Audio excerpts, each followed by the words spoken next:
Good evening and welcome to News Channel 8. I'm Jerome Aegean, and here's some of the top stories we have for you tonight. A News Channel 8 special report. Autopsies for cash at Juan Luis Hospital. We talk to a grieving family, the Department of Justice, and the doctor himself who performs autopsies for cash. We also investigate problems at a housing community. And who have you got, LA or Boston? These stories and more are up next on News Channel 8.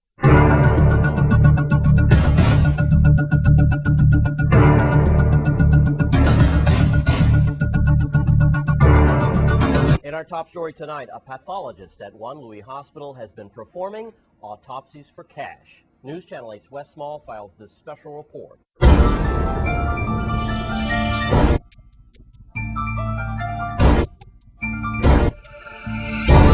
Thank you very much, Jerome. This special News Channel 8 report is going to shock you, and it's going to appall many of you.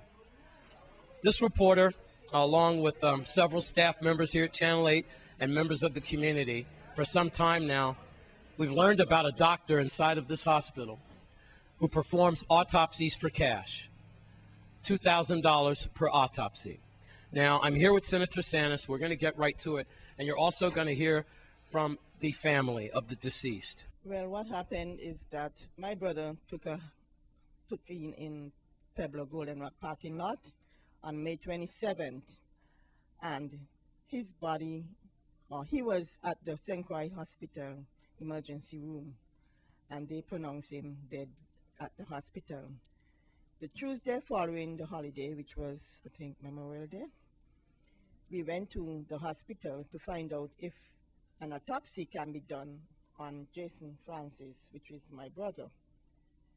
The reason for this, we had my sister pass away about 6 months ago with sudden death, and now my brother. So we want to find out if there is any inherited disease in the family or something that we don't know about.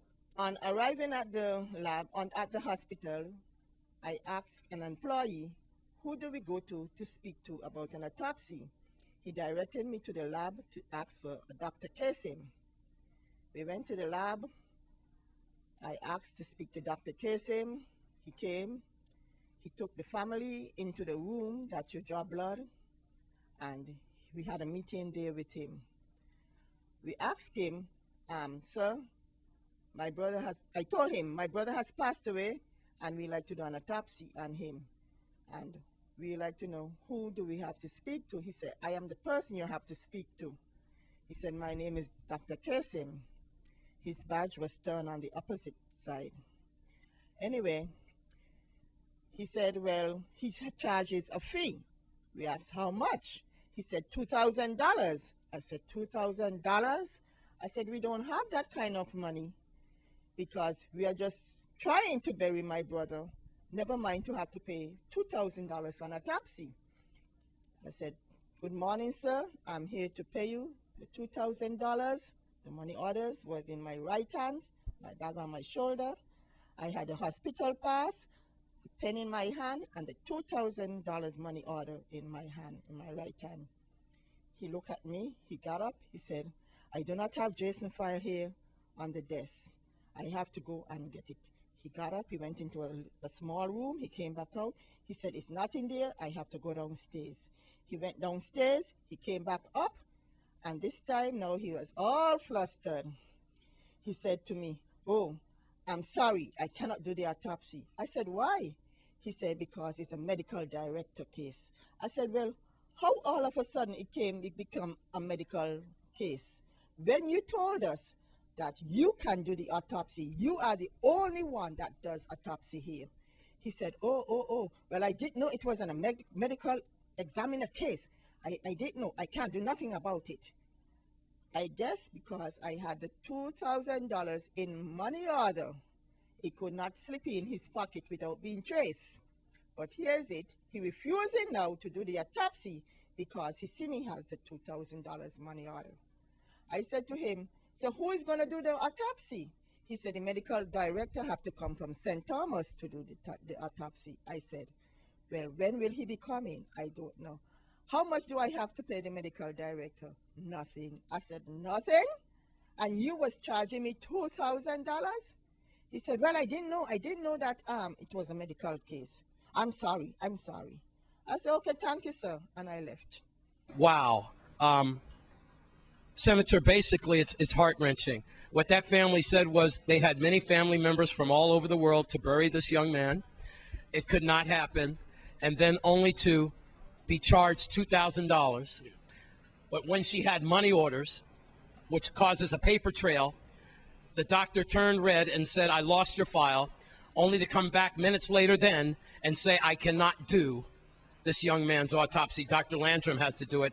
So when is Dr. Landrum going to come, if he comes at all? And will this man be brought up on charges?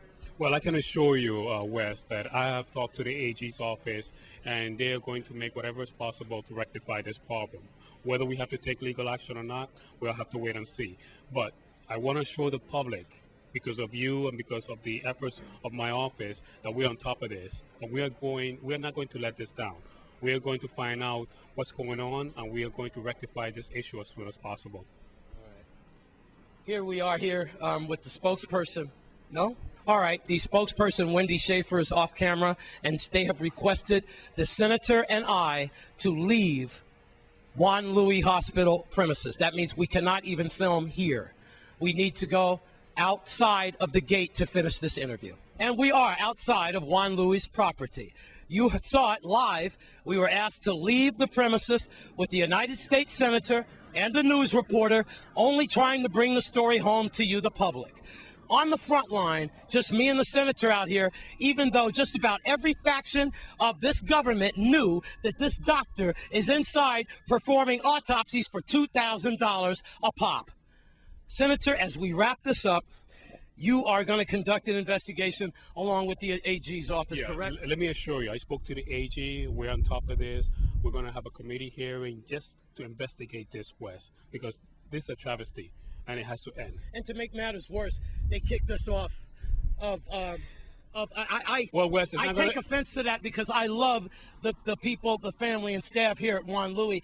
This is about the first time this reporter has ever been asked to leave the grounds of a hospital. I am really shocked, and yes, I am upset this evening. I want to just end this. Take a deep breath. Relax. I do need this job. I'm Wes Small at Juan Luis. You can bet that we are going to have an aftermath of this special News Channel 8 investigation. I'm Wes Small for News Channel 8. Thanks, Wes Small, and of course the grieving Francis family. We now go to the Department of Justice spokesperson, Sarah Lozama. The Department of Justice is aware of the claims that Dr. Casson has offered to do autopsies for a fee. Dr. Casson is not in any way affiliated with the Department of Justice, which has its own medical examiner for the St. Thomas, St. John District, Dr. Francisco Landron, who also performs autopsies in the District of St. Croix. Now, Dr. Landron is required by law to determine the cause of death in any case where the death occurs outside of the hospital or any other medical or healthcare facility. In those cases, no fee is assessed. If there is enough medical history in the file, in the patient's file, determine the cause of death, as there is in some cases, the medical examiner may make that determination without performing an autopsy. Now, the law allows for a qualified pathologist to perform private autopsies for a fee upon request. It appears that Dr. Casson has offered his services in this regard, and there's nothing in the law that prohibits him from doing so.